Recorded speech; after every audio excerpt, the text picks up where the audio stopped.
Welcome back. Let's take a look at those trending topics now. And first up on the list this morning, hashtag Correctional Services. And this, of course, has to do with the former President Jacob Zuma and the court judgment that was handed down by the High Court in Pretoria earlier this week.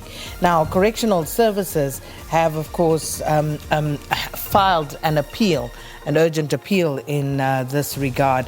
So, of course, people talking about this, the fact that it would be Correctional Services that would have to incarcerate the former president, and they are actually lodging this appeal against his incarceration, as it were. And the next trending topic, also relating pretty much so to what's happening around the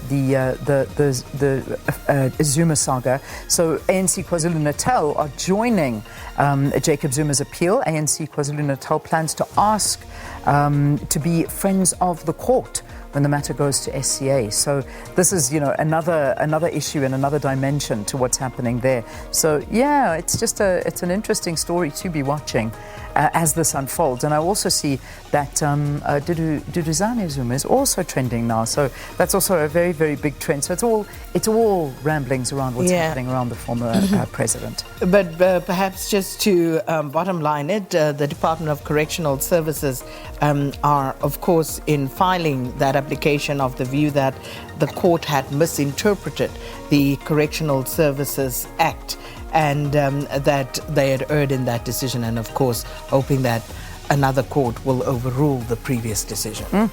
You remember I said to you, Duduzane is also trending. So here's the reason. Duduzane Zuma has emerged uncontested, the newly elected branch chairperson of the ANC in Ward 11 in Newlands East.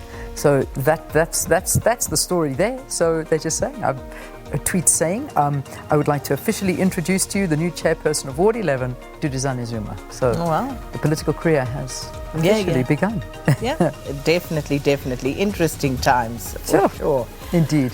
All right, the next one, hashtag MissWorld. We've been running with this in the news. The pageant set to take place in Puerto Rico had to be postponed because of a COVID-19 outbreak. And of course, they're saying that they're going to wait until everybody gets the all clear in terms of tests and be able to travel, and then they come back to their respective countries. And of course, we're watching Miss South Africa, who is out there. She was out there trying to get that title, and unfortunately, as soon as it got to the final evening, which was meant to be last night, the whole event was called off. So they're all making their way home, and to be held in 90 days is what the organisers of the pageant have said. So yeah, that's not to go along, and Shudu will have to go back and compete again when the time is right.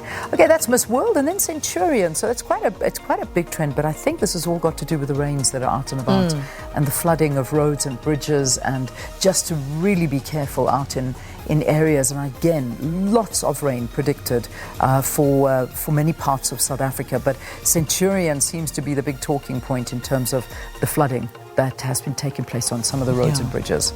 And I think, again, one can't, overemphasize, the caution that needs to be applied, especially with low-lying bridges, because we've seen so many videos already from across the country where cars have just been swept away. So please just take it easy. And of course, South African humor always in the mix. Yeah. People talking about maybe there should be a beach in Centurion. Yeah, it reminds me of those days, remember, when we weren't allowed to go to the beaches, and so everybody used to go and sit in rivers. With their camping chairs and their drinks. And now, obviously the beaches are open, so that's not a thing, but you never know what might happen if you can't get there, go to Centurion. Exactly. Centurion might be the new place to go to the beach. I don't know. Anyway, so that's the story. And you talk about South Africa and their humour.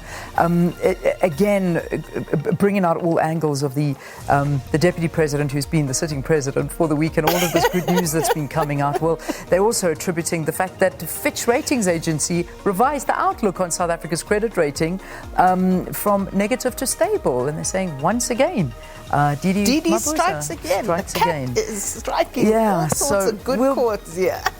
We'll be talking about that credit rating after the break. Our guest that's going to be speaking to us is Sifiso Skenjana, Chief Economist and Executive Head and Research of IQ Business joins us. So there he is standing by waiting to have that conversation. So just before we go, Didi's list of achievements for the week. Yeah.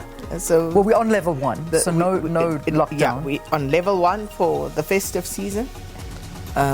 We've got Fitch with a revised positive outlook for us. Off the travel ban list for the UK. Off the travel ban list.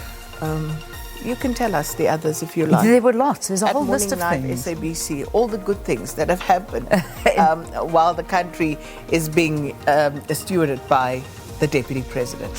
Oh, well, okay, let's go. Let's take a break here on the program.